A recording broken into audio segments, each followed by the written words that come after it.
بسم اللہ الرحمن الرحیم الذين اصطفى ما بعد فاعوذ بالله من الشيطان الرجيم بسم الله الرحمن الرحيم يا ايها الذين امنوا ادخلوا في السلم كافة ولا تتبعوا خطوات الشيطان انه لكم عدو مبين وقال النبي صلى الله عليه وسلم الدنيا كلها متاع وخير متاع الدنيا المرأة الصالحة أو كما قال النبي صلى الله عليه وسلم اللهم صل على سيدنا محمد وعلى آل سيدنا محمد وبارك وسلم اللهم صل على سيدنا محمد وعلى آل سيدنا محمد وبارك وسلم اللهم صل على سيدنا محمد وعلى آل سيدنا محمد وبارك وسلم اسٹیج پر تشریف فرما معزز علماء اکرام، مدرسہ حاضہ کے اساتذہ اعزام، معزز سامعین، پردہ نشین خواتین، عزیز طلبہ، آپ کا یہ جلسہ، آج کا یہ دن آپ حضرات کے لیے بڑی مبارکبادی کا، خوشی کا ہے کہ آپ کے علاقے کے ممتاز، مایہ ناز، فکر مند، درد دل رکھنے والے، عظیم صلاحیتوں کے قابل استاذ نے، یہاں کے بڑے عالم دین نے، اس ادارے کے بانی اور ناظم نے آپ کی تربیت اور اصلاح کے لیے بڑا اچھا انتظام کیا، مرد و خواتین کے لیے، مسجد کے ذمہ دار حضرات کے لیے، یہاں کے فارغین اور دیگر علماء و حفاظ کے لیے۔ ہم پر اگر بس چڑھتے ہوئے کوئی آدمی ہمیں سیٹ دے دے، گرمی کے موسم میں ہمیں پینے کے لیے پانی کی پیکٹ دے دے، اور کسی موقع پر ہم گر رہے ہوں، ہماری گاڑی کا اسٹینڈ کھلا ہوا ہو، اسے سیدھا کرنے کے لیے کہہ دے، تو ہم اسے اپنا محسن سمجھتے ہیں، اس کا شکریہ ادا کرتے ہیں، جو ہماری اولاد کے لیے، ہماری بچیوں اور عورتوں کے لیے، ہمارے مستقبل اور فیوچر کے لیے ہمیں علماء کی رہبری، علماء سے تعلق، ان کی باتیں سنانے کے لیے انتھک محنت کرتے ہوں، دن رات تگ و دو کرتے ہوں، ایسے علماء کی ہمیں قدر کرنی چاہیے۔ آج بھی اللہ کے نبی علیہ السلام کی وہ حدیث صادق آتی ہے، آپ نے فرمایا تھا، سرکار دو عالم صلی اللہ علیہ وسلم نے، کن عالما او متعلما او مستمعا او محبا ولا تکن خامسا فتہلک، عالم بنو، علم سیکھنے والے بنو، علماء سے پوچھنے والے بنو، ان سے محبت کرنے والے بنو، اور آگے ان سے نفرت کرنے والے نہ بنو۔ اگر ان سے نفرت کرو گے، اہل علم سے اپنا تعلق توڑ لو گے، مفتی رشید احمد گنگوہی رحمت اللہ علیہ نے لکھا ہے کہ جو آدمی علماء سے نفرت کر لیتا ہے، اپنا رشتہ توڑ لیتا ہے، اللہ رب العزت اسے دنیا میں یہ سزا دیں گے، اس کی اولاد میں کسی کو عالم حافظ نہیں پیدا کریں گے، آخرت میں اسے یہ سزا ملے گی، قبر میں دفن کرنے کے بعد اس کا چہرہ قبلے سے پھیر دیا جائے گا، اور قبر کے عذابوں میں سے ایک عذاب یہ بھی ہے کہ میت کا چہرہ قبلے سے پھیر دیا جائے، یہ علامت ہوتی ہے کہ اللہ اس مردے سے ناراض ہے۔ اس واسطے ہمیں علماء کی صحبت، ان کے تعلق اور ان کے محبت کے ساتھ جینا چاہیے۔ حضرت لقمان رضی اللہ تعالیٰ عنہ کی نصیحتوں میں سے ہے کہ بیٹا، علماء کے ساتھ بیٹھا کرو، جب اللہ کی رحمت ان پر برسے گی تو تجھے بھی اس رحمت کا حصہ ملے گا، اور گنہگاروں کے ساتھ، فاسق فاجر لوگوں کے ساتھ نہ بیٹھا کرو، جب اللہ کی لعنت ان پر برسے گی تو اس کا حصہ تجھے ملے گا۔ خوشبو کی، عطر کی دکان پہ بیٹھو گے، اگر وہ نہیں بھی لگائے گا پھر بھی خوشبو آتی رہے گی۔ اگر لوہار کی بٹھی کے پاس بیٹھو گے، وہ لوہا اگرچہ کہ تمہیں نہیں لگائے گا پھر بھی اس کی چنگاریاں اور دھول تمہیں پہنچتی رہے گی۔ اس لیے علماء کے پاس بیٹھنا گویا اپنی روح کو راحت پہنچانا ہے، اپنی آخرت سدھارنے کا انتظام کر لینا ہے۔ اللہ تعالیٰ نے ان علماء کے صدقے سے جو نعمتیں ہمیں عطا کی ہے، ایمان کی عظمت اور دولت، اس کی قدر کرنی چاہیے۔ سب سے بڑی نعمت اس زمانے کی ایمان کی نعمت ہے، ساری نعمتیں ایمان کی نعمت کے تابع ہیں۔ اگر یہ نعمت نہ ہو اور ساری دولتیں مل جائیں پھر بھی وہ آدمی نعمت والا نہیں ہے، وہ آدمی اللہ کی نظر میں مہلت والا ہے، پکڑ والا ہے۔ آج نہیں تو کل اللہ کی سخت اس پر پکڑ آئے گی۔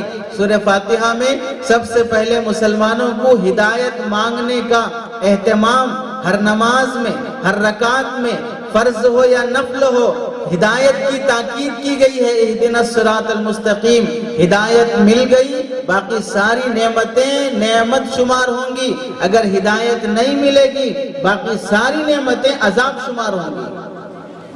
فرعون کے پاس کون سی نعمت کی کمی تھی؟ لیکن کیا وہ ساری نعمتیں فرعون کے حق میں وہ نعمت ہے یا فرعون کے حق میں وہ عذاب ہے؟ جس پانی پر، جس سمندر پر اسے فخر تھا، قارون کو جس خزانے پہ فخر تھا، نمرود کو جس عہدے اور منصب پر فخر تھا، اللہ تعالیٰ نے انہی منصبوں میں، انہی دولت اور خزانوں میں ان کو عذاب میں مبتلا کر دیا ہے۔ آج کوئی مسلمان اپنے بیٹے کا نام قارون ہو، فرعون ہو، نمرود ہو رکھنا چاہتا ہے، کوئی ان کا نام رکھنا نہیں چاہتا، کیونکہ یہ ساری نعمتیں ہدایت کے نعمت کے تابع نہیں رہی ہیں۔ اسلام اور ایمان کے بغیر یہ نعمتیں ملی ہیں تو اب ان میں سے کوئی نعمت شمار نہیں ہوتی ہے۔ اس لیے قاری طیب صاحب رحمت اللہ علیہ فرمایا کرتے تھے، ہدایت اصل نعمت ہے، باقی ساری نعمتیں اس کے تابع ہیں۔ اگر یہ نعمت نہ ملے، باقی ساری نعمتیں مل بھی جائیں پھر بھی وہ نعمت شمار نہیں ہوگی، اللہ کی طرف سے عذاب شمار ہوگا۔ اس کی قدر کر لینی چاہیے، ایمان کا سودا نہ کیا جائے، جھوٹ بول کر کما لینا، دھوکہ دے کر کما لینا، شراب بیچ کر کما لینا، شراب پلا کر کما لینا، سودی کاروبار کر لینا، زمین ہڑپ کر کھا لینا، پراپرٹیوں پر ناجائز قبضے کر لینا، شادی ہو کر 30 سال ہو گئے اب تک بیوی کا مہر ادا کرنے کی توفیق نہیں ہوئی ہے، باپ مر کر 20 سال ہو گئے اب تک بھی باپ کے کھیت پر اناج اگا کر کھاتے جا رہا ہے، باپ کی بزنس سے کما کر بچوں کی تعلیم دیتے جا رہا ہے، بہنوں کو وراثت دینے کی توفیق نہیں ہوئی، حرام راستے سے جو بھی کمائی حاصل ہوگی وہ ایک راستے پہ خرچ نہیں ہوگی، وہ ساری نسل میں اس کی نحوست منتقل ہوگی۔ ایک کھیت سے جو باپ کی پراپرٹی تھی، بہنوں کا بھی حصہ تھا، ماں کا بھی حصہ تھا اور دوسرے رشتہ داروں کا بھی اس میں حق تھا، لیکن بڑے بھائی نے قبضہ کر لیا، چھوٹے بھائی نے قبضہ کر لیا، بہنوں کو وراثت نہیں دے رہا ہے، ماں کو اس کا حصہ نہیں دے رہا ہے، یا بیٹے نے قبضہ کر لیا، ماں کو حق نہیں دے رہا ہے، بہنوں کو حق نہیں دے رہا ہے۔ اس ایک کھیت سے کمائی کرنے کے بعد جو حرام غذا اپنے اندر گھر میں آئے گی، اس کی نحوست صرف گھر میں نہیں آئے گی، پوری اولاد اور نسل میں منتقل ہوگی۔ اللہ کے نبی علیہ السلام نے فرمایا، جو شوہر اپنی بیوی کا مہر ادا کیے بغیر زندگی گزارتا ہو اور ادا نہیں کرنا چاہتا ہو، کل قیامت کے دن اللہ تعالیٰ اسے زنا کرنے والوں کی صف میں کھڑا کرے گا۔ مرنے کے بعد پھر جنازے کے پاس کہتے ہیں شوہر کا مہر معاف کر دو، موت پر معافی مانگنے کا کوئی اعتبار نہیں ہوتا ہے، مرتے وقت تو دشمن کو بھی معاف کر دیا جاتا ہے، شوہر کو معاف کرنا کون سی بڑی بات ہے، ایسے وقت کی معافی کا اعتبار نہیں ہوتا ہے۔ زندگی میں پہلا حق شادی کے بعد بیوی کا مہر ادا کر دینا، باپ کی مرنے کے بعد، ماں کی وفات کے بعد پراپرٹی برابر تقسیم کر دینا بڑا آسان بن گیا ہے آج کل۔ بیٹی کی شادی میں لاکھوں روپے جوڑے جہیز میں اڑا دو، معمولی تنخواہ ہے، معمولی انکم ہے، لیکن شادی دھواندار ہونا چاہیے۔ حیثیت اتنی نہیں ہے لیکن نوابوں کی طرح شادی کرنا چاہتے ہیں، یہاں سے حیدرآباد آئیں گے فنکشن ہال بک کرنے کے لیے، یہاں سے وہاں رشتے دیکھیں گے، ممبئی میں رشتہ دیکھیں گے، مدراس میں رشتہ دیکھیں گے۔ اگر شادی کے لیے خرچے کا انتظام نہیں ہے، گھر لون پہ رکھ دیں گے، گروی رکھ دیں گے، پراپرٹیاں اور اپنے سونا چاندی بینک میں رکھ دیں گے، لون قرضے پہ لے لیں گے، سود پر پیسہ لے لیں گے اور بیٹی کی شادی میں 10 لاکھ 15 لاکھ خرچ کریں گے، لوگوں کو 500 1000 2000 لوگوں کی دعوت کی جائے گی، اور آنے والے داماد کو تو رواج ہے لینے دینے کا، لین دین کا رواج یہ بھکاریوں میں ہوتا ہے، مالدار آدمی دیتا ہے اور بھکاری سڑک پہ کھڑے ہو کے لیتا ہے۔ آپ اپنے گھر میں داماد لانا چاہ رہے ہیں یا بھکاری لانا چاہ رہے ہیں؟ دینے کا آپ کو شوق ہے تو دیجئے، لیکن سامنے والا مستحق ہے یا نہیں یہ بھی دیکھ لیجئے۔ مستحق ہے تو بھکاری کو بھی دینا ٹھیک ہے، اگر مستحق نہیں ہے تو داماد کو بھی دینا ٹھیک نہیں ہے۔ جن گھروں میں لین دین کا رواج ہے، یاد رکھ لیجئے، جو شادیاں جوڑے جہیز کے ساتھ ہوتی ہیں، جوڑا جہیز کو شریعت نے رشوت کہا ہے، اور رشوت حرام اور ناجائز ہے۔ رشوت کا پیسہ جس طرح کھانا استعمال کرنا حرام ہے، جوڑا جہیز کا پیسہ بھی لے کر شادی کرنا ناجائز اور حرام ہے۔ اگر بعض لوگ اس جوڑا جہیز کے پیسے سے ولیمے کی دعوت کرتے ہیں، ایسے ولیمے کی دعوت قبول کرنا بھی ناجائز اور حرام ہے۔ بعض کہتے ہیں اللہ نے ہمیں دیا ہے، ہم اپنی بیٹی کو دے رہے ہیں، اس میں کیا غلطی ہے، ہم خوشی سے دے رہے ہیں، زبردستی سے نہیں دے رہے ہیں۔ اللہ نے آپ کو دیا ہے اور بہت دے، آپ داماد کو دیجئے، بیٹی کو دیجئے، لیکن ابھی کیا جلدی ہے؟ شادی کے فوری بعد داماد مرنے والا ہے، اتنا جلدی کیوں دے رہے ہیں؟ شادی کے بعد 6 مہینے گزر جائیں، 1 سال 2 سال گزر جائے، آپ کو معلوم ہوگا داماد کتنے پانی میں ہے، دینے کے قابل ہے یا 2 رکھے لگانے کے قابل ہے۔ جب پتہ چل جائے گا تب اپنی صرف وہ 5 لاکھ 10 لاکھ کی نہیں بلکہ پوری پراپرٹی لکھ کر دے دیجئے، تب تو نہیں دیں گے۔ کیوں نہیں دیں گے؟ اس واسطے کہ جو شادی میں دیا تو دیا اور شادی کے بعد دیا تو پھر سانپ کے پیٹ میں گیا، اس کا کوئی حساب نہیں ہوگا۔ شادی میں دیے تو ہی یاد رہے گا۔ تو کیا مطلب؟ بیٹی کی محبت میں، داماد کی محبت میں نہیں دے رہے ہیں۔ اتنی عاشقی کے چکر دامادوں سے نہیں ہوتے ہیں، بس یہ کہ ہمارا نام رہنا ہے کہ شادی میں اتنا دیے ہیں۔ اس دینے کے چکر میں سودی قرضوں میں مبتلا ہو جائیں گے، بیٹے محنت کما کر سالوں لگ جائیں گے وہ سود ادا کرنے کے لیے۔ جو شادیاں سود لے کر کی جاتی ہیں اس میں اللہ کبھی برکت نہیں رکھتے ہیں۔ فنکشن ہال بھاری بھاری بک کریں گے، سانچک کی رسم، پومیز کی رسم، منہ دکھائی کی رسم، گود بھرائی کی رسم، جماگی کی رسم، دفنانے کی بھی رسم تک بھی آدمی پیچھے نہیں ہٹتا ہے، سارے رسومات کے ساتھ نکاح کرنا چاہتا ہے، سارے رسومات۔ کندھا دینے کے لیے بھی لوگ نہیں آ رہے تھے کرونا وائرس میں، اور وہ سب لوگ ہماری دعوت کی لیسٹ میں پہلے نمبر پہ تھے۔ ہمارے رشتہ دار ہیں، ہمارے بھائی ہیں، ہمارے چاچا خالو ہیں، ہمارے بہت قریب کے آدمی ہیں۔ دعوت کو بلائیں گے تو پہلے ٹیبل سے فارغ ہو جاتے ہیں، اور جب مر گئے کندھا دینے کے لیے بھی نہیں آ رہے ہیں۔ پتا چلا اپنا کون ہے پرایا کون ہے۔ جس کے لیے لاکھوں روپے سود پہ اڑا رہے تھے ان میں سے کوئی بھی اپنا نہیں ہے۔ اپنا وہ نہیں ہوتا جو سیلفی میں ساتھ کھڑے ہونا چاہتا ہے، اپنا وہ ہوتا ہے جو مصیبت میں ساتھ کھڑنے تیار ہوتا ہے۔ جو نکاح رشوت کے ساتھ، جوڑے جہیز کے ساتھ کیے جاتے ہیں، آج دیکھ لیجئے، پہلے زمانے میں نکاح ہوتا تھا، نکاح کے بعد دلہن کو مرسیڈیز میں نہیں لے جاتے تھے، دلہن کو بیل گاڑی میں لے جایا جاتا تھا۔ ایسے گھر میں رشتہ ہو رہا ہے جہاں پر بھینس بھی ہے، بکری بھی ہے، کھیت کھلیان بھی ہے، دلہن کو 2-4 دن کے بعد بھینس کا دودھ نکال کے لانا ہے، بھینس کو بکریوں کو چارہ ڈالنا ہے، پورے گھر میں جھاڑو دینا ہے، اور پھر مہینہ 6 مہینے کے بعد گوبر کے ذریعے سے پورے گھر کی لپائی کرنا ہے۔ یہ سارے کام کرنے کے لیے وہ دلہن تیار تھی، اور کوئی جھگڑا ویسی جگہ پر ہوتا بھی نہیں تھا۔ ظاہری انتظامات، ظاہری اسباب کچھ نہیں ہے، لیکن لڑکی کی تربیت بھی ہے، تو بھینس پالنے کی جگہ پر بھی جا کر وہ گھر کو سکھ دکھ اور راحت کے ساتھ رکھ سکتی ہے۔ اور آج مرسیڈیز گاڑی میں سونے میں تول کر 20-25 تولے سونا دے کر، 60-70 جوڑے کپڑے دے کر، اور پورے آرام کے ساتھ اسے رخصت بھی کیا جاتا ہے، لیکن 20 دن کے بعد سے ہی جھگڑے شروع ہو جاتے ہیں۔ پتہ کیا چلا؟ انسان ترقی نہیں کرا ہے، سامان ترقی کیے ہیں۔ پہلے بیل گاڑی میں جاتے تھے، اب مرسیڈیز میں جا رہے ہیں۔ پہلے رنگ روغن کے لیے گوبر استعمال کیا جاتا تھا، اب پینٹ استعمال کیا جا رہا ہے۔ اسباب تو بدل گئے ہیں، انسان بدلا نہیں ہے، انسانیت بدلی نہیں ہے۔ اس واسطے 20 لاکھ شادی میں خرچہ کر کے بھی 20 دن بھی سکون سے نہیں جیتے ہیں، خلا طلاق کی نوبت آ جاتی ہے۔ بڑے بڑے کالجوں میں پڑھانے کا فکر ہے، شادی کے لیے بہت سے لوگ رشتہ تلاش کرتے ہیں ایسی جگہوں پر جہاں پر تھوڑی بہت دینداری آ گئی، تبلیغ کی نسبت سے ہو، علماء کی صحبت سے ہو، تو اب کیا کرتے ہیں؟ دینداری میں بھی ملمہ سازی کرتے ہیں۔ کیا کیا جائے گا؟ رشتہ کرتے وقت جوڑا جہیز مانگیں گے نہیں، لیکن ایسی جگہ پر رشتہ تلاش کریں گے جہاں مانگنے کی ضرورت بھی نہ پڑے، منہ دیکھ کر ہی دے دینا فقیر آیا ہے، مانگنے کی بھی ضرورت نہ پڑے۔ تو پھر کیا بولیں گے؟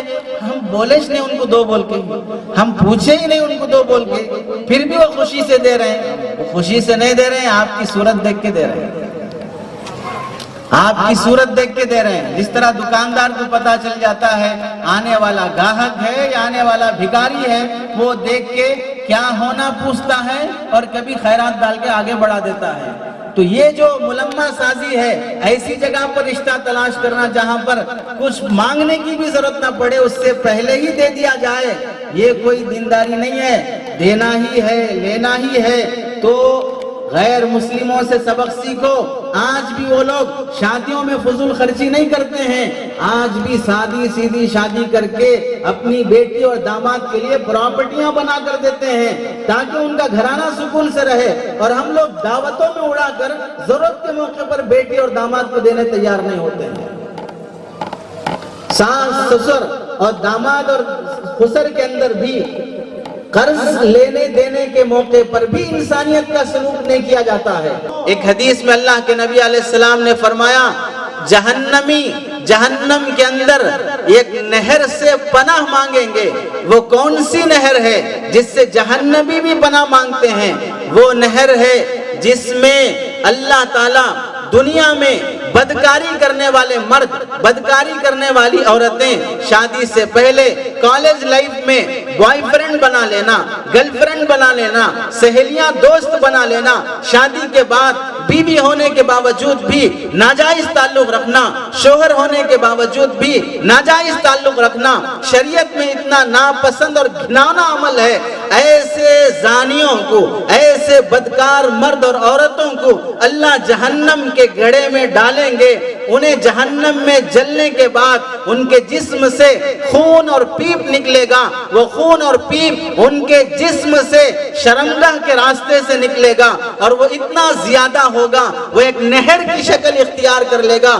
اس نہر سے زانیوں کا، بدکاروں کے جسم کا خون اور پیپ جو بہتا ہوگا، وہ نہر کا پانی جہنمیوں کو جب وہ پیاس سے تڑپ کر پانی مانگیں گے، اس نہر کا پیپ اور خون انہیں دیا جائے گا۔ اور یہ جن کو دیا جائے گا وہ کون سے جہنمی ہوں گے؟ اللہ کے نبی نے فرمایا، وہ جہنمی ہوں گے جو دنیا میں شراب کے عادی تھے، جو دنیا میں شراب کے عادی تھے۔ کتنی سخت وعید ہے۔ اللہ کے نبی نے فرمایا، شراب سے بچو، شراب سے بچو، فَإِنَّهُ أُمُّ الْفَوَاحِشِ، ساری برائیوں کی جڑ شراب ہے، نشے کی لت ہے۔ شب قدر جیسی مبارک رات، شب برات جیسی مبارک رات، جس میں اللہ تعالیٰ پہلے آسمان پر متوجہ ہو کر دعائیں قبول فرما لیتے ہیں، لیکن اس میں فرمایا مدمن الخمری، شراب کے عادی کی دعا اللہ تعالیٰ شب برات میں ہو، شب قدر میں ہو، پھر بھی اس کی دعائیں قبول نہیں کرتے ہیں۔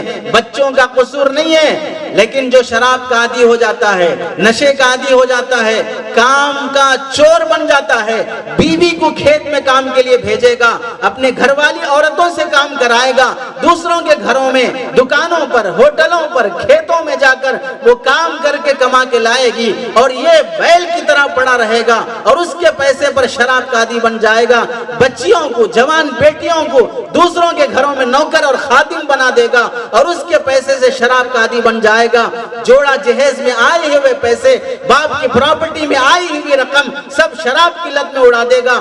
جوان بیٹی وہ مدرسے میں حافظہ بھی بن گئی، عالمہ بھی بن گئی ہے، سارے مدرسے میں اس کی تعریف ہو سکتی ہے، لیکن اچھا رشتہ اسے نہیں ملتا، کیوں؟ باپ شرابی ہے۔ جوان بیٹا وہ لائق کا بن چکا ہے، شادی کی ضرورت ہے، لیکن اسے رشتے نہیں آتے، کیا وجہ سے ہے؟ کہ باپ شرابی ہے۔ شرابی باپ کے گھر میں کوئی اولاد کا رشتہ بھی کرنا نہیں چاہتے ہیں، وجہ یہ ہے کہ اس کے گھر میں میری بیٹی سکون سے، عزت کے ساتھ نہیں رہ سکتی ہے۔ شراب کی لت کی وجہ سے اولاد تربیت سے محروم، خاندان عزت سے محروم، دولت کے بعد بھی برکت سے محروم، سارے سماج میں وہ ذلت کی زندگی جینے پہ مجبور ہو جاتا ہے۔ کتنے نوجوان ہیں ابھی سے وائٹنر کے ذریعے سے، پان کے ذریعے سے، نشے کے چاکلیٹ کے ذریعے سے، ایسے ایسے بہانوں سے وہ نشے کے عادی بنتے جا رہے ہیں کہ اللہ کی پناہ سوچا بھی نہیں جا سکتا۔ 12 سال کی عمر میں وہ شراب کا عادی بن گیا ہے، 12 سال کی عمر میں وہ گانجے اور نشے کا عادی بن چکا ہے۔ اپنی اولاد کی تربیت کرو۔ انسانوں اور جانوروں میں اللہ نے فرق جن چیزوں میں رکھا ہے اس میں ایک فرق اللہ نے تربیت کا بھی رکھا ہے۔ انسانوں کو ذمہ داری دی ہے بچے جنم دینے کے بعد تربیت کرو، جانوروں کو ذمہ داری نہیں دی ہے کہ بچے جنم دینے کے بعد تربیت کرو۔ آج تک تم نے تمہارے گاؤں میں دیکھا کہ کوئی گدھا اپنے گدھے بچوں کو تربیت کر رہا ہو، کوئی کتا اپنے چھوٹے بچوں کی تربیت کر رہا ہو، کوئی بلی اور مرغی اپنے بچوں کی تربیت کر رہی ہو اور وہ یہ کہتی ہو بلی اپنے بچوں سے بسم اللہ پڑھ کے کھاؤ، سیدھے ہاتھ سے کھاؤ، تمہاری خالہ آئی سلام کرو، تمہارے ماموں آئے سلام کرو۔ آج کا مسلمان نکاح کے موقع پر مسلمان بننے تیار نہیں ہے، آج کا مسلمان پراپرٹی تقسیم کرنے کے موقع پر مسلمان بننے تیار نہیں ہے۔ یہاں پورے رسومات کے ساتھ نکاح کرے گا اور وہاں پراپرٹیاں اللہ کی تعلیمات کے خلاف تقسیم کرے گا، بہنوں کو ان کا حصہ نہیں دے گا۔ کوئی بہن مانگنے کے لیے آ بھی جائے، میرا حق ماں کے حق میں سے، ماں کی پراپرٹی میں سے، باپ کی پراپرٹی میں سے جو میرا حصہ بنتا ہے دے دو۔ بھائی دھمکی دیتا ہے، رشتہ داری ہونا یا پراپرٹی ہونا، رشتہ داری ہونا یا پراپرٹی ہونا۔ اگر باپ کا حصہ ہونا ہے، ماں کے حصے میں سے حصہ ہونا ہے تو پھر حصہ لے کے جاؤ، آج کے بعد سے ہمارے سے تعلق نہ رکھو۔ رشتہ توڑ لینے کی دھمکی دے کر حرام غبن کر لیتا ہے، حرام روزی اپنی اولاد کو کھلانے پر راضی ہو جاتا ہے۔ جس نسل میں بہنوں کو وراثت نہ دی جاتی ہو اس نسل میں حرام منتقل ہوتا ہے، اور وہ حرام لے کر بھی وہ اولاد کبھی باپ کے حق میں ایصال ثواب کرنے کے قابل بھی نہیں رہتی ہے۔ اور کتنے نوجوان ہیں جو جوانی کی دہلیز پر قدم بھی نہیں رکھے، ابھی سے اسکول پڑھتے ہوئے، کالج پڑھتے ہوئے ان کی زندگیوں میں افیون، گانجا، شراب، نشے کی عادت ابھی، جبکہ پرانے زمانے میں اگر کوئی نوجوان 30-40 سال پہلے کبھی اس کو بیڑی سگریٹ کی عادت بھی دوستوں کی غلط صحبت کی وجہ سے پینے کے شروعات بھی کرتا تھا، تو 30-40 سال پہلے اگر کسی کو بیڑی بھی شروع کرنا ہو خریدنے کی بھی ہمت نہیں ہوتی تھی۔ سڑک پر کوئی پی کر پھینک دیا ہے، وہاں سے اٹھا لیتا، کہیں سے ماچس چرا لیتا، کھیت میں جا کے وہ آدھی بیڑی پی کر آتا۔ یہ ڈر تھا شروعات میں۔ پھر آہستہ آہستہ جب بے حیا بے شرم بن جاتا ہے تو پھر کھلے عام بیڑی سگریٹ بھی عام ہو جاتی ہے۔ لیکن آج اتنی بھی شرم حیا نہیں ہے، آج 10 کا ایگزام دینے سے پہلے ہی بچہ نشے کا عادی بن جاتا ہے، کالج میں قدم رکھنے سے پہلے ہی افیون اور گانجے کا عادی ہو جاتا ہے۔ جو باپ، جو لڑکا اور جو مرد نشے کا عادی ہو جاتا ہے اسے سن لینا چاہیے۔ اللہ کے نبی علیہ السلام فرماتے ہیں جو شراب پیے گا، چوری کرے گا، سود کھائے گا، یتیم کا مال ہڑپے گا، اللہ تعالیٰ اسے جنت میں کبھی داخلہ نہیں دیں گے، اس پر جنت حرام کر دیتے ہیں جو ایسے حرام کاموں میں مبتلا ہو جاتا ہے۔ اللہ کے نبی علیہ السلام نے ایک مرتبہ فرمایا، سنو، جو شراب کے عادی ہو جاتے ہیں اللہ تعالیٰ ان کی دعائیں قبول نہیں کرتے، ان کی نسل ان کی تربیت سے محروم ہو جاتی ہے۔ اتنی غضبناک اور اتنی سخت وعید اللہ کے نبی علیہ السلام نے شراب پینے والوں کے بارے میں فرمائی ہے کہ شراب بنانے والے پر، شراب لانے والے پر، شراب بیچنے والے پر، شراب خریدنے والے پر، پینے کے لیے مدد کرنے والے پر، شراب سے کسی بھی طرح سے تعلق رکھنے والے پر اللہ کی لعنت برستی ہے۔ اور جو لوگ شراب پیتے ہیں اتنی سخت وعید اللہ کے نبی علیہ السلام نے فرمائی، اگر سن سکتے ہو تو سنو۔ ایک حدیث میں اللہ کے نبی علیہ السلام نے فرمایا، جہنمی جہنم کے اندر ایک نہر سے پناہ مانگیں گے۔ وہ کون سی نہر ہے جس سے جہنمی بھی پناہ مانگتے ہیں؟ وہ نہر ہے جس میں اللہ تعالیٰ دنیا میں بدکاری کرنے والے مرد، بدکاری کرنے والی عورتیں شادی سے پہلے کالج لائف میں بوائے فرینڈ بنا لینا، گرل فرینڈ بنا لینا، سہیلیاں دوست بنا لینا، شادی کے بعد بیوی ہونے کے باوجود بھی ناجائز تعلق رکھنا، شوہر ہونے کے باوجود بھی ناجائز تعلق رکھنا شریعت میں اتنا ناپسند اور گھناؤنا عمل ہے۔ ایسے زانیوں کو، ایسے بدکار مرد اور عورتوں کو اللہ جہنم کے گڑھے میں ڈالیں گے۔ انہیں جہنم میں جلنے کے بعد ان کے جسم سے خون اور پیپ نکلے گا۔ وہ خون اور پیپ ان کے جسم سے شرمگاہ کے راستے سے نکلے گا، اور وہ اتنا زیادہ ہوگا، وہ ایک نہر کی شکل اختیار کر لے گا۔ اس نہر سے زانیوں کا، بدکاروں کے جسم کا خون اور پیپ جو بہتا ہوگا، وہ نہر کا پانی جہنمیوں کو جب وہ پیاس سے تڑپ کر پانی مانگیں گے، اس نہر کا پیپ اور خون انہیں دیا جائے گا۔ اور یہ جن کو دیا جائے گا وہ کون سے جہنمی ہوں گے؟ اللہ کے نبی نے فرمایا وہ جہنمی ہوں گے جو دنیا میں شراب کے عادی تھے، جو دنیا میں شراب کے عادی تھے۔ کتنی سخت وعید ہے۔ اللہ کے نبی نے فرمایا شراب سے بچو، شراب سے بچو، فَإِنَّهُ أُمُّ الْفَوَاحِشِ، ساری برائیوں کی جڑ شراب ہے، نشے کی لت ہے۔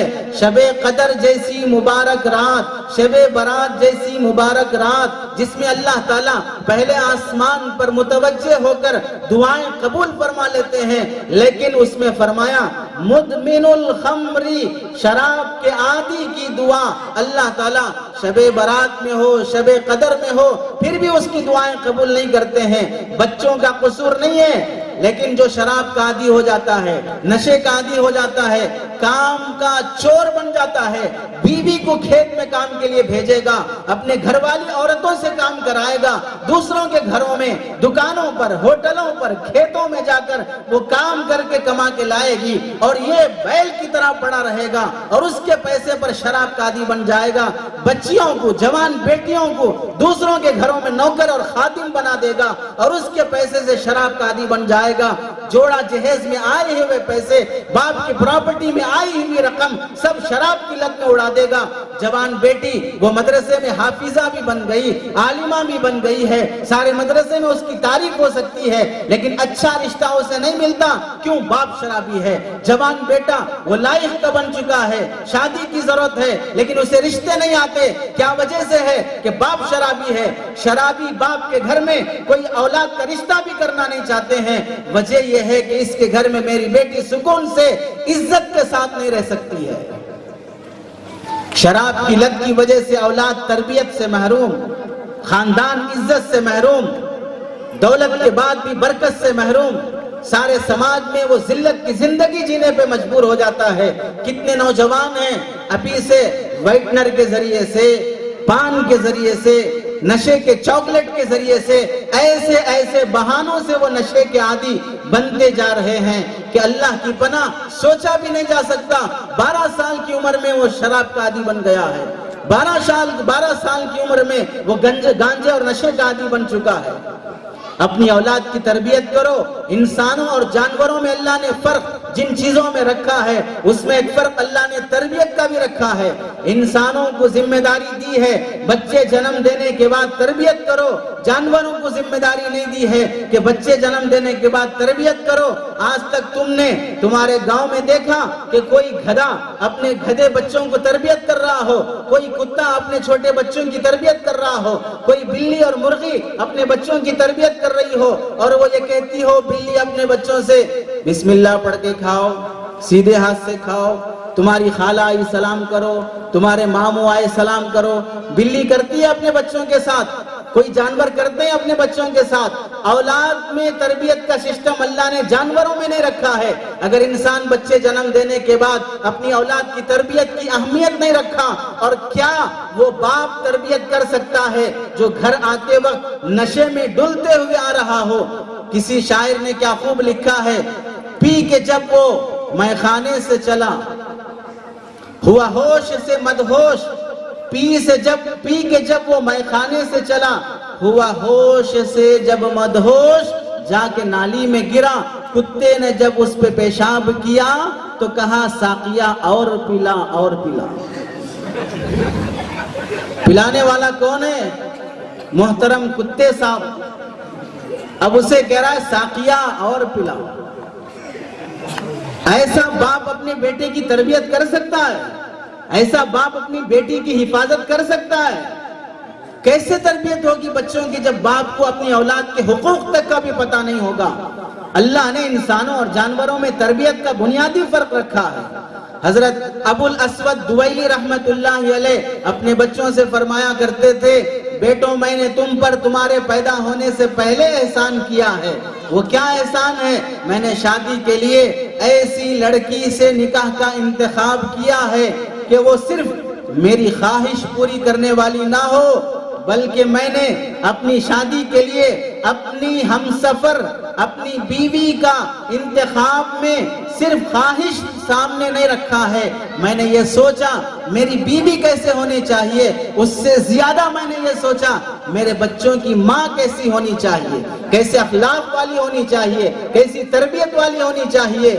میں نے اپنی بیوی کے لیے، اپنی بیوی چننے کے لیے ایسی لڑکی کا انتخاب کیا ہے تمہیں اپنی ماں کو ماں کہتے ہوئے فخر محسوس ہوگا۔ حضرت مولانا احمد علی لاہوری رحمت اللہ علیہ بڑے مفسر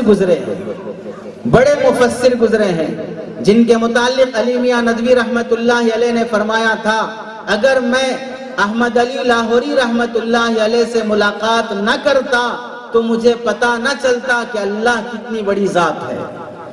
اللہ کا اللہ ہونا یقین سے جسے میں نے سمجھا ہے وہ ذات ہے حضرت مولانا احمد علی لاہوری رحمت اللہ علیہ۔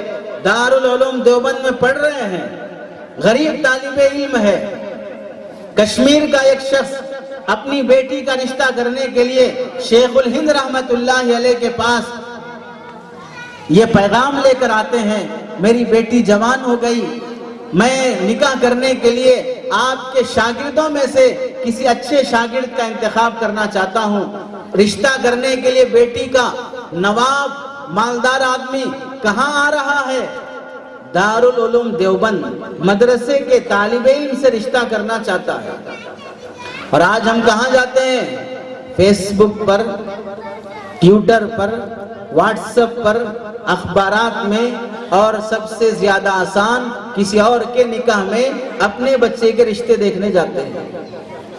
اور جو جہاں جیسی چیز ڈھونڈتا ہے، فٹ پاتھ پہ ملنے والی چیز ویسی ہوتی ہے اور شو روم میں ملنے والی چیز بھی ویسی ہوتی ہے۔ فیس بک میں ملنے والی، فیس تو اچھا رہے گا لیکن دل اس کا کالا ہو چکا ہوگا، اور واٹس ایپ ٹویٹر پہ ملنے والی وہ آن لائن تو ملے گی، آف لائن نہیں ملے گی۔ وہ کمپنی تو آباد کر سکتی ہے، فیکٹری تو آباد کر سکتی ہے، اسکول تو چلا سکتی ہے، لیکن گھر نہیں چلا سکتی ہے، بچوں کو نہیں پال سکتی ہے۔ وہ باس کو خوش رکھ سکتی ہے، شوہر کو خوش نہیں رکھ سکتی ہے۔ وہ مدرسہ آتے ہیں اپنی بیٹی کا رشتہ تلاش کرنے کے لیے۔ حضرت شیخ الہند رحمت اللہ علیہ نے ایک جوان کی طرف اشارہ کیا، اس سے اپنی بیٹی کا رشتہ کر لو۔ عصر کے بعد نکاح کی بات ہو گئی۔ حضرت مولانا احمد علی فرماتے ہیں، جسم پہ پہنا ہوا جوڑا ہی میرے پاس تھا، دوسرا جوڑا نہیں ہے، وہی دھو کر استری بھی نہیں ہوا ہے، سوکھنے ڈال دیا۔ بھیگے کپڑے، تر کپڑے پہن کر عصر میں نکاح کی مجلس میں بیٹھ گیا۔ بیٹی کا باپ مالدار ہے، یہ نہیں دیکھ رہا ہے کہ غریب بچہ ہے۔ دوپہر کا پہنا ہوا کپڑا دھو کے نکاح میں پہن کے بیٹھا ہے، اس سے میں اپنی بیٹی کا رشتہ کروں گا تو یہ کیا پالے گا؟ آج ہمارے پاس رشتہ کرنے کے لیے بیٹا دیندار بھی ہے، لڑکا خاندانی بھی ہے، باپ کی پراپرٹی بھی ہو، سب کچھ چیزیں اچھی بھی ہوں، پھر بھی ہم کیا دیکھتے ہیں؟ ذاتی مکان ہے، ذاتی قبرستان ہے، مرا تو دفن کر سکتے ہیں، جب تک ذاتی مکان نہیں ہوگا چاہے وہ کتنا بھی گریجویٹ ہو پھر بھی رشتہ کرنے تیار نہیں ہوتے۔ پوری خوبیاں جمع ہو جائیں پھر بھی ویک پوائنٹ کیا رہتا ہے؟ ذاتی مکان نہیں ہے۔ آپ کی جب شادی ہوئی تھی آپ کے شوہر کا ذاتی مکان تھا، آپ کے باپ کا ذاتی مکان تھا، مہنگے شہروں میں ذاتی مکان 20 سال کی عمر میں جوان بچہ ذاتی مکان بنا لے گا، 25 سال کی عمر میں ذاتی مکان بنا لے گا، 40 سال ہو گئے اب تک ڈھنگ کا گھر نہیں بنا پائے تو 20 سال کی عمر میں بچے کا ذاتی مکان ہونا چاہیے۔ اس واسطے وقت پر شادی نہیں کرنے کی وجہ سے آج کا نوجوان بچہ دماغ میں یہی بیٹھا ہے کہ ابھی میں شادی کے لائق نہیں، کیوں؟ جاب نہیں لگی، اکاؤنٹ میں بیلنس نہیں ہے اور میری پراپرٹی نہیں بنی، میں اپنے پیروں پہ نہیں کھڑا، باپ کے سر پہ کھڑا ہوا ہوں، اپنے پیروں پہ نہیں کھڑا ہوں، ابھی شادی کے لائق نہیں ہوا، 25 سال ہو جانے دیجئے، 30 سال ہو جانے، 35 سال بھی ہو جانے دیجئے، پھر بھی کیا سمجھے گا سماج؟ ابھی شادی کے لائق نہیں ہے، یہ ابھی نالائق ہے۔ اس وقت تک شادی کے لائق نہیں ہوگا جب تک کہ اس کی پراپرٹی نہیں بن جاتی۔ اب ایسے نالائق لوگ جب سماج میں ہوں گے تو پھر وہ شادی بعد میں کریں گے، زنا پہلے کریں گے۔ آج کا جوان شادی بعد میں سوچتا ہے، بدکاری پہلے سوچتا ہے۔ وجہ سماج نے نکاح کو اتنا مشکل کر دیا ہے کہ آج نکاح کرنا مشکل اور بدکاری کرنا آسان ہے۔ عصر میں نکاح ہوتا ہے، دیوبند کا طالب علم ایک وقت کا کھانا، ایک وقت کی روٹی ایک آدمی کے لیے ملتی ہے، اپنی جوان دلہن کے لیے بھی اسی میں سے کھانا کھلانا ہے۔ سالن کم پڑ جاتا، سبزی مارکیٹ سے گری پڑی سبزی اٹھا کر لا کر دھو کر وہی نمک میں گھول کر سالن بنا کر وہ دیوبند کا طالب علم اور اپنی نئی نویلی دلہن دونوں وہی سالن استعمال کر رہے ہیں۔ مالدار گھرانے کی بیٹی ہے، نواب گھرانے کی بیٹی ہے، لیکن مول صاحب کے ساتھ شکر کے ساتھ صبر کے ساتھ زندگی گزارنے کے لیے تیار ہے، نخرے بازی نہیں ہے، باپ کی پراپرٹی کی وجہ سے فخر و غرور نہیں ہے۔ آپ نے بہت پڑھا لیا اپنی بیٹی کو، کتنا پڑھا لیا؟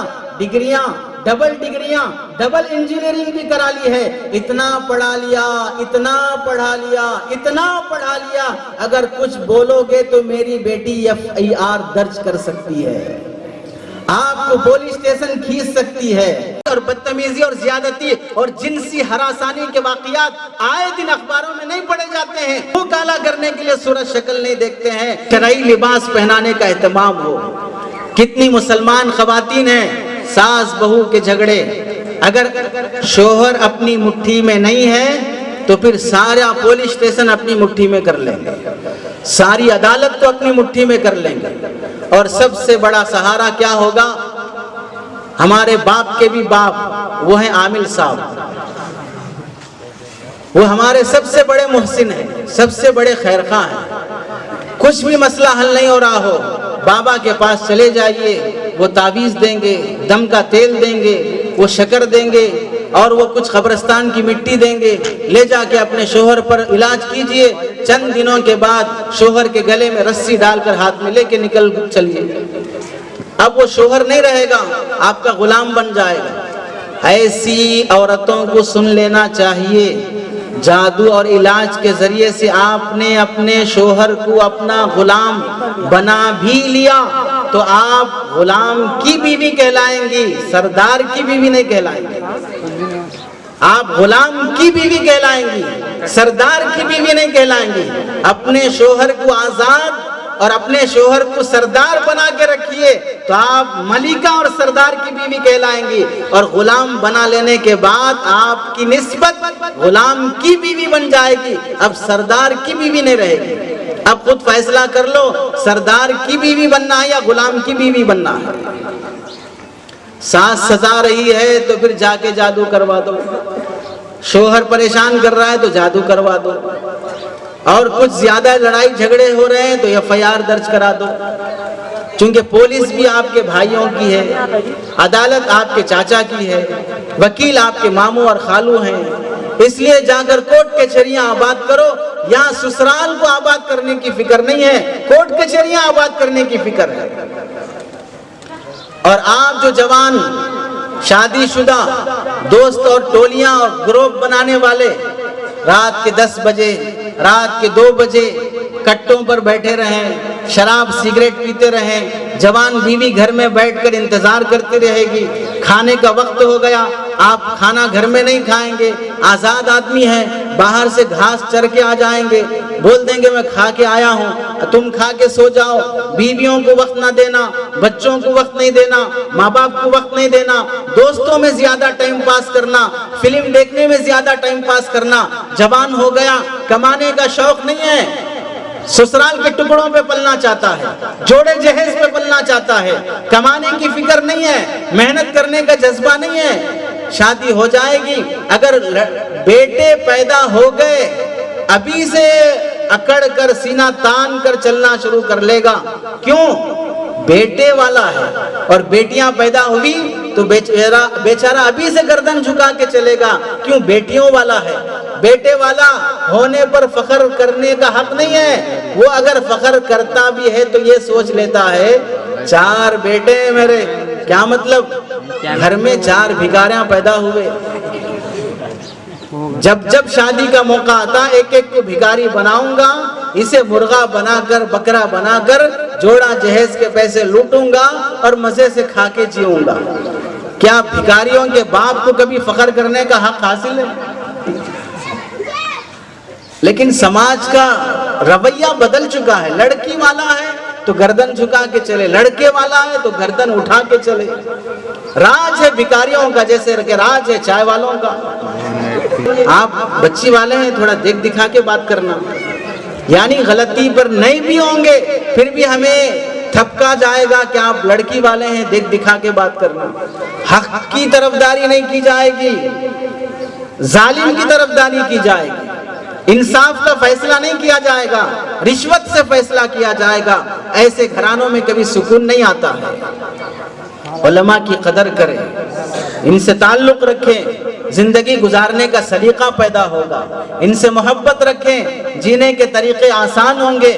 اللہ نے آپ کے شہر کو بہترین ادارہ دیا ہے، بہترین علماء دیے ہیں، آپ کے شہر کو فکر مند علماء دیے ہیں، ان کی قدر کی جائے، ادارے کی قدر کی جائے، ادارے کا تعاون کیا جائے، اس کی نگہبانی، اس کی حفاظت، اپنے بچوں کو پڑھانا، جان مال خرچ کر کے اداروں کا تعاون کرنا، اپنے لیے آخرت کا ذخیرہ سمجھیں، اپنے لیے ہدایت کا ذریعہ سمجھیں۔ جہاں اللہ نے علماء، مدارس، دین کے خدام پیدا کیے ہیں، اس جگہ پر اللہ رحمت نازل کرتے ہیں، اور جہاں پر علماء کی ناقدری، ان کے خلاف سازشیں، منصوبہ بندیاں، بدنام کرنے کی کوششیں، کورٹ کچہریوں تک لانے کی کوششیں، جھوٹے الزامات لگا کر بدنام کرنے کے لیے اخبارات اور میڈیا کا سہارا، ایسے لوگ جہاں جنم لیتے ہیں انہیں سن لینا چاہیے۔ ان کی نسلوں سے بھی پتہ چلتا ہے کہ اللہ کی لعنت برس رہی ہے۔ بس محسوس کرنے والی وہ پاکیزہ روح چاہیے جو محسوس کر سکتی ہے، ورنہ اللہ نے علماء کی قدر کرنے والوں کے حق میں 7 نسلوں تک بھی رحمت اور برکت کے فیصلے فرما دیتے ہیں۔ اس لیے آپ کے شہر کے موجودہ علماء کی، ادارے کی خدمت کرنے والے خادمان دین کی قدر کرنے کی ضرورت محسوس کریں۔ اللہ سے دعا ہے کہ اللہ عمل کی توفیق نصیب فرمائے۔ آمین وآخر دعوانا ان الحمدللہ رب العالمین۔ جزاک اللہ خیرا و احسن الجزاء۔